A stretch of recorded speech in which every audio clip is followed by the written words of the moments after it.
first podcast I ever worked on started at the beginning of COVID. Remember those first couple of months of COVID when it was complete chaos and none of us knew what was happening? There was literally fear in the air, and we were just learning about social distancing, staying 6 feet apart from each other, wearing masks in public. Who am I kidding? You remember it just as well as I do, and potentially still traumatized like me. Okay, so imagine this. One of the biggest gym chains in the world comes to you and asks if you can help produce their brand new podcast. There was no ifs, ands, or buts about it. This podcast had to sound professional and polished. And it had to be done from the host's home. There really was no other option. And so began my quest to understand how you can go about creating a high-quality recording studio from the comfort of your own home. But what I thought was going to be a nightmare to figure out was actually incredibly easy. Because I'll let you in on a little secret that nobody is talking about. Well, some people are talking about it, like me. So technology has come so far these days that anyone, yes, anyone, can record a professional sounding podcast from home. And I'm about to divulge all of those secrets to you right now. Before we jump into today's topic, you should know a little bit about what I do at Brave Moon Podcasts. I am a podcast producer, and I help busy professionals launch and build successful podcasts from home. And I should tell you, home is exactly where I am right now. I have a cute little bedroom turned office in the back corner of the apartment I share with my husband and my dog, Riggs. Podcasting from home is 100% achievable, especially with the modern technical audio equipment being made today at accessible prices for all. To learn more about what I do, you can jump on my website and be sure to download my free Start a Podcast guide, which houses my comprehensive Start a Podcast checklist, plus my top recommendations for audio equipment, podcast host, and recording platforms. Check out the links in my show notes now. I'm so glad you're here. I'm your host, Jamie Kennedy. My co-host, Riggs, is currently taking a nap at my feet and won't be weighing in on this topic. Unless you hear a bark in the background, which is likely. Today, you're going to hear all about how to sound like a pro from home. No recording studio necessary. This is a super special topic and one that I'm really passionate about. I'm actually obsessed with how far technology has come. So when I started working on my first podcast, I actually thought we'd have to get those crazy equipment setups like you have in recording studios. You know, the one you see in the movies where the singer is on one side of the glass and the producer is on the other side, and they're moving all of these sliders up and down in whichever way while recording. Yeah, that's not needed anymore. If you're ready to start a podcast that helps boost your personal and professional brand, then we can get you up and running for a minimal investment. As long as you've got a personal computer or a smartphone already, I can suggest to you an audio equipment setup that will cost you under $200. There's more expensive setups for sure, and I'm going to get into that a little bit with you here in this episode, but I'm also going to make the assumption that you're a busy professional who is financially smart and savvy. So $200 is a sweet spot. I'm going to break this episode up into 3 parts. The first section, we'll chat about why audio quality is so important for the listener. Then we'll talk about audio equipment that is right for you, and I'll give you an exact shopping list if you're ready for it. And finally, we'll talk about your at-home space for optimal recording and sound. Plus, you already know there's 5 additional hacks coming. So first, why does audio quality even matter? I want to preface this answer by saying, this is not to scare you. In fact, this is meant to validate your concerns and motivate you to make good decisions about your home recording and audio setup. Like I've mentioned, you don't need to spend a ton of money to make this happen. Even a small budget can go a long way to produce audio that will make your listeners very happy. So why does it matter? If you didn't already guess, audio quality plays a pivotal role in the overall podcast listening experience and significantly influences how content is perceived and enjoyed by your audience. While compelling content and engaging discussions are essential, the quality of the audio can make or break a listener's engagement and satisfaction. So before you ever hit play, why not make sure you're sharing your compelling content and engaging discussions in the best way possible? Here's some reasons why podcast audio matters. It matters for clarity and understanding. A podcast with clear and well-balanced audio allows listeners to comprehend the content easily. When the host's voice and guest contributions are crisp, distinct, and free from background noise, listeners can follow the conversation effortlessly. High-quality audio ensures that every word, nuance, and detail is conveyed accurately, leading to better comprehension and retention of information. Think about it. What are your favorite podcasts? Are the hosts clear and easy to understand? I bet they are. As podcast listeners, we want to tune out and focus on the content, not simply trying to hear what the host is saying. Audio matters because of professionalism and credibility. Good audio quality conveys professionalism and credibility to the listeners.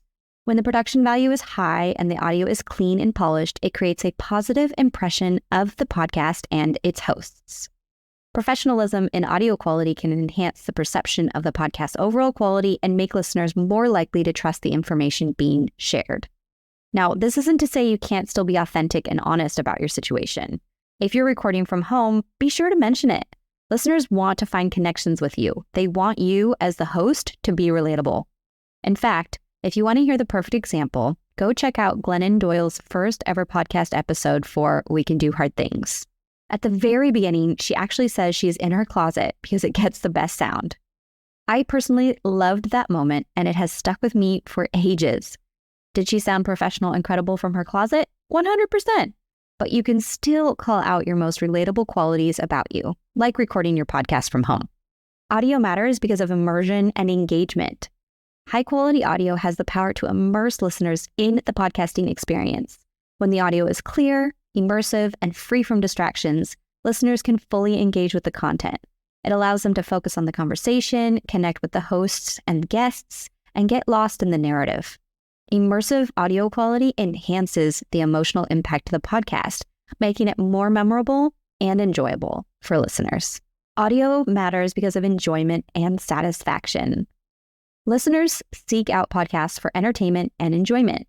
Poor audio quality, such as excessive background noise, echoes, or distorted voices, can be distracting and frustrating, diminishing the overall enjoyment of the podcast.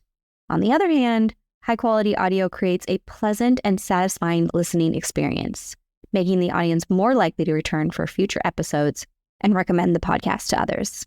I should mention that post-production editing is definitely a thing. My favorite program in the whole world to suggest to home podcasters like you is Podcastle, which actually allows you to master sound and reduce background noise directly from their editing software. It's genius. But that said, the best possible plan is to reduce background noise and recording good quality sound from the get-go, before you ever get to the post-production side of things. Audio matters because of accessibility and inclusivity. Accessibility is an important aspect of podcasting. Good audio quality ensures that the content is accessible to a wider audience, including those with hearing impairments. Clean and well-balanced audio allows individuals using hearing aids or assistive devices to fully engage with the podcast without struggling to decipher the words. By prioritizing audio quality, podcasters create a more inclusive listening experience. The podcasting landscape is becoming increasingly competitive, with numerous podcasts vying for listeners' attention. Having excellent audio quality can be a differentiating factor that sets a podcast apart from the rest. So now that you know why audio quality matters to the podcast listener, let's jump into talking about the actual audio equipment you need, plus my suggested shopping list that will set you up for success. To record a high-quality podcast from home, all you need is a USB microphone, microphone accessories, wired headphones, and a recording device like a personal computer or smartphone. Really, all you actually need is a smartphone, but I don't want to suggest that because you deserve better sound quality for a minimal investment. So let's break down all of the requirements that I just mentioned. So let's talk microphones. Remember how I mentioned toward the beginning of this episode about the movie scenes where an audio engineer or producer is sliding a bunch of sliders up and down while listening to someone sing?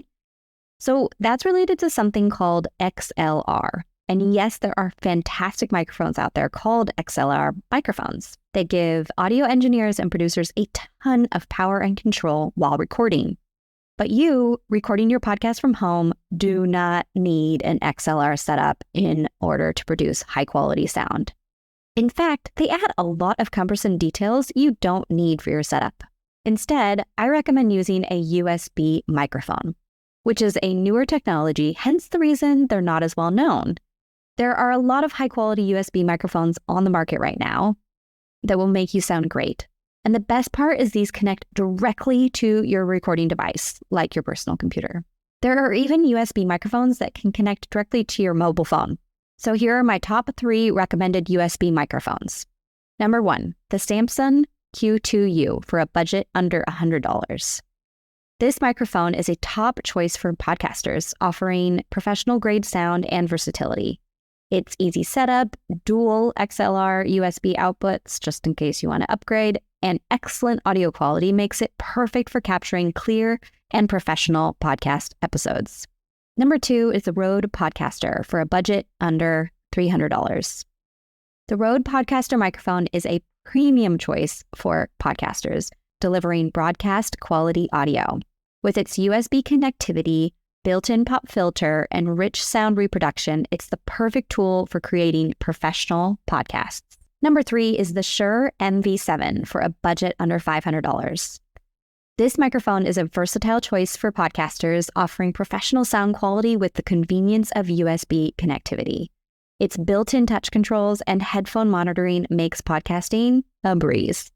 I have podcaster clients that use all of these microphones, and I've never heard one complaint. You would be in good hands with any of these microphones. And in my Startup Podcast Guide, I have a complete shopping list that includes direct links to all 3 of these microphones, plus a shopping link to everything else I'm about to suggest to you.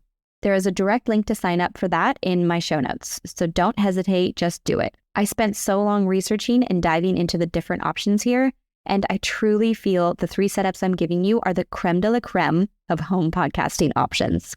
Okay, so let's dive into microphone accessories now. I highly recommend a shock mount, boom arm, and pop filter. What did I just say? Honestly, before I started podcasting, I had no idea what any of these were. So I'm about to break it down for you as simply as I wish someone had explained them to me at the beginning.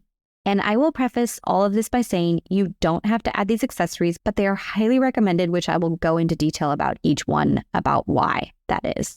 First is the shock mount. Microphones are sensitive on purpose. After all, you want to make sure you're getting truly dynamic, in-depth sound that people can enjoy. What this means, though, is that the microphone picks up on pretty much every vibration and will record it as a frequency in your audio. Examples that we don't love but we have to deal with from home is things like bumping into the desk, distant rumbling from a passing truck, a barking dog, or even opening a book near the microphone. So a shock mount helps eliminate these vibrations. It does this by securely mounting the microphone to a foundation and simultaneously allowing it to float independently. It actually uses elastic. Shock mounts can range from as little as $10 to $200 plus. Now let's talk about the boom arm. A microphone should be placed level with your mouth, not above it. This positioning can often be a problem for microphone stands placed on a desk. Plus, a microphone stand takes up a lot of space, while a boom arm takes up very little space and can be pushed away. It's up to you what you choose here, of course, but as long as you find a comfortable way to have your microphone level to your mouth, you will be good. You should expect to pay anywhere from $50 to $200 plus for a quality boom arm. Check out that shopping list I mentioned in our podcast guide. And finally, a pop filter. A natural occurrence in human language is a plosive. It comes across in audio as a pop sound. For example, you are most likely to hear it when a P is pronounced. It's natural, but you can avoid it using a pop filter and ensuring you are 3 to 5 inches away from the microphone. So there are 2 types of pop filters. The first is a screen that sits between you and the mic, and 2 is a nylon mesh foam that fits over your mic. These pop filters can be very inexpensive, ranging anywhere from $5 up to $100. They're not super high-tech, so you don't need to spend a lot of money here, but they definitely do the trick. So I wish I had a visual for you for all of my suggestions, but if you do go download that shopping list from my Startup Podcast Guide, you'll have direct links so you can check out what all of these accessories actually look like. And also, be sure to follow me on Instagram if you're not already at about.jamie, because I'll plan to post about these different accessories for you very soon. Okay, so you've got your microphone accessories. You'll also need headphones, more specifically, wired headphones. Whereas some of those microphone accessories were optional, I personally feel that wired headphones are a requirement and an essential element to your remote audio setup. They help you with voice levels, provide great feedback to you about the quality of your sound, and also helps eliminate voice feedback in interviews. So key, and you will discover that as you start recording. We know that Bluetooth wireless headphones are amazing, but during a podcast, they can be finicky and cause audio delays. So therefore, wired headphones are the way to go. At this point, feel free to look through your technology I'm never going to use, but still keep box and grab those wired headphones you got for free with your smartphone years ago. These actually work very well, but we can get a little fancier. And personally, I do love over-the-ear headphones for podcasting. It helps me hear the sound so much better, and I love the way they feel. You can purchase high-quality wired headphones ranging from $15 up to $500 or more. There are 3 wired over-the-ear headphones I highly recommend, and I also added a shopping link to them in my Startup Podcast guide. I'm just going to say quickly before I launch into the names, I have no clue how to say these names properly, so I almost guarantee I'll butcher them, but I will include a link to them in my Startup Podcast guide in the show notes, so you can click on the direct links and check them out for yourself.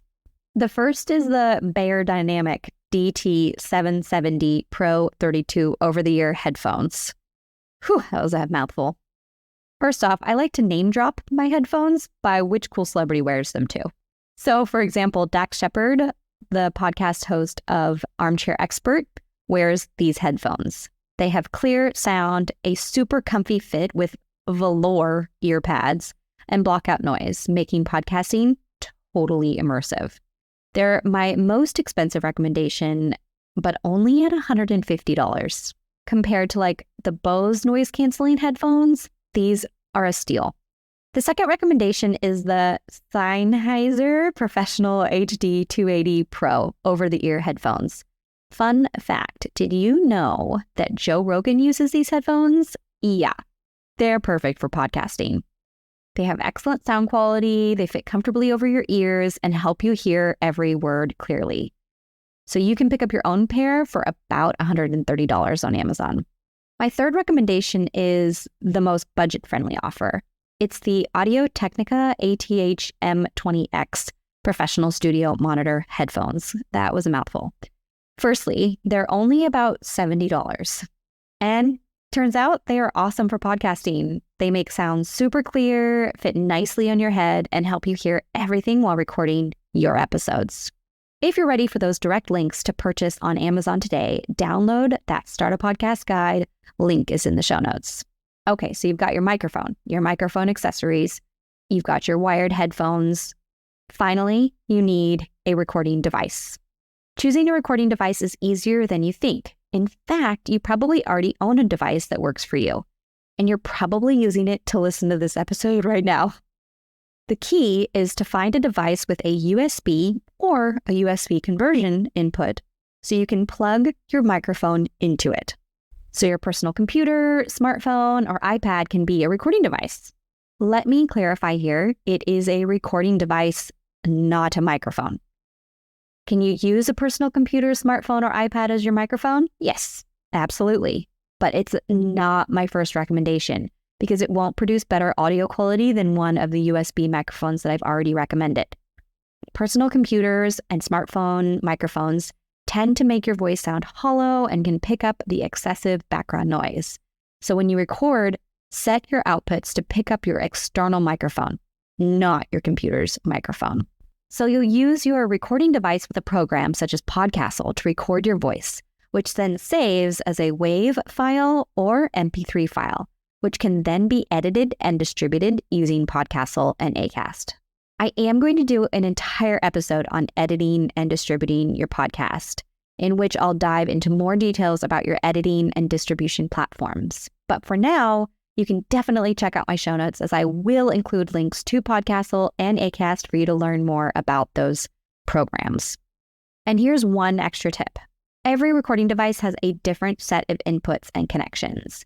You might need a cord USB-C or USB depending on your recording device. You might also need a converter, depending on how many connections you need. As you make your microphone purchase, double check what cords you'll receive alongside your personal recording device and make sure the USB connection will work between your specific items. So now let's talk about your at-home space for optimal recording and sound. When it comes to podcasting, having a dedicated space for recording is so good to have. It not only sets you up for the best audio quality, it also sets you up psychologically to speak confidently and feel good about what you're recording. So here's some key things to consider. Choose a quiet location. Selecting a quiet location is the first step in creating an ideal podcasting space. Look for a smallish room or area in your home that is as far away as you can get from sources of noise, such as busy streets or appliances. It's also good to look at the acoustics of a room. Carpeting, padding, and curtains help to absorb echoes and reverberations. For this reason, I highly recommend steering away from rooms with concrete walls, and rooms like a bathroom are a no-go. You can hear it yourself when you go into a room and talk. Do you sound a bit echoey? Avoid those rooms if you can. Another good piece of advice is to control your ambient noise. Unfortunately, even ambient noise from computer fans, air conditioning, or other electronic devices can impact your recordings. Ensure that your recording space is free from humming or buzzing sounds by moving noisy equipment away from the microphone. Good news is a program like Podcastle has noise reduction software built into it so that it will help further enhance audio quality. But you can still do things up front in your space to create better sound before post-production even starts. Here's your 5 hacks on how to sound like a pro. Number 1. You do not have to be the victim of external noise. Okay, it's time to face the elephant in the room. When you're podcasting from home, external noise is a given. Whether it's your neighbor mowing the lawn, your dog barking in the background, or your kids yelling and running down the hallway, you will have noise distractions. But here's what you can do to fix that. First and foremost, people are more routine than you may realize. If your neighbor mows the lawn on Saturday morning, you can assume he probably does that every Saturday morning. If your kids wake up at 7 a.m. and want breakfast, it's fair to assume that's the time they do this most mornings. If your dog barks at the neighbor's dog that walks by at 3 p.m., it's safe to assume 3 p.m. is the neighbor's dog's normal walking time. This isn't scientific or anything, and there will always be wiggle room. But I highly recommend choosing a time that you are less likely to experience distractions. For me, this means early in the mornings while my dog cuddles with my husband, or on Tuesday when Riggs goes to doggy daycare and my husband is at work in the city. Choose a time that feels like it will be the most quiet. But that said, noises will happen. So here's what you do. When you hear a noise through your wired headphones, because you will get better feedback through your headphones than listening outside of your headphones, simply stop what you're saying and start the sentence over again. This mistake can easily be fixed in post-editing. If you're recording in Podcastle and talking to a guest and a noise happens on your end while the guest is talking, you can actually go in and delete your audio track during the portion of the conversation when noise is occurring. However, if you're the one talking, you can 1, apologize for the noise, or 2, stop talking and restart your last sentence when the noise ceases. Number 2, your family is proud of you and you don't have to hide your voice. So the reason I'm adding this hack in here is because of me. So I'm going to let you in on a little secret. I'm actually deathly afraid of recording in front of my husband. Whether it's for a social post or the podcast, I always seem to wait until he goes for a walk or goes into the office before I actually record something. Maybe it's the fear of stumbling over my words and having him hear it, or maybe I feel phony recording and wonder if he's judging me. But guess what? That is all in my head. My husband, like your partner, spouse, kids, family member, dog, they're all really proud of you. They want you to be doing this, doing something for yourself, something to serve the world better, and letting your light shine. So stop projecting your insecurities on them. My best advice, it's something I'm actually going to do tonight when my husband gets home from work. I'm going to say to him, hey, babe, knowing that you hear me when I record something for socials or for my podcast makes me really nervous. I'm letting my own insecurities about my voice get in the way. But I can't let it stop me anymore, and I'm going to start recording things within your earshot. Is that okay? I already know that he's going to give me the thumbs up and approval, but it's going to be nice external validation to hear that from him directly. And I already know that your family will do that for you too. Number 3, if you're experiencing echo, get some padding or blankets. So back to the discussion about what kind of room you should be recording in. Let's say you only have concrete walls. I see you living in that custom New York style loft, and guess what? I'm jealous. What I recommend is you look into getting padding just around your recording area. Amazon has some great options, super easy and budget friendly to purchase. I will add a link to one as an example so you can see what I mean in the show notes. Worst case scenario, you could actually pop yourself under a blanket. As long as you're not bumping into the mic with it, the blanket will definitely help reduce the echo and reverb we're trying to avoid here. Number 4, create a DIY vocal booth. So let's say blankets just aren't going to work for you. A great place to record your podcast is in your closet. A closet is an incredible place to record your podcast and will produce amazing sound. The only dilemma, of course, is that you will need to re-record for video purposes, so that's not ideal. But if you only need to record audio, a closet is a great hack. Number 5, when recording, it's okay to sound confident. I think a lot of us go into our shell at the thought of putting ourselves out there in the spotlight. Asking yourself, who am I to share my thoughts with the world? Why am I worthy of telling you something? The truth is, though, the world needs your story. The world needs your advice, your knowledge, your unique viewpoint. You never know who your podcast will reach. You never know the ripple effect your words will have out in the world. So every time you stand up to the mic, speak with confidence in knowing that you will affect at least one person with your words. And that is pretty special. So there we go. That's how you sound like a pro from home. Listen, I am so excited you just listened to this episode. It means you are really taking steps towards starting your podcast, and that is amazing. I'm so glad I got to be part of your journey.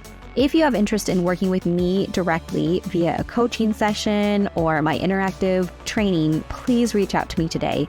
Email me or visit www.bravemoonpodcast.com to learn more about what I do at Brave Moon Podcasts. Stay real, stay open-minded, and happy podcasting.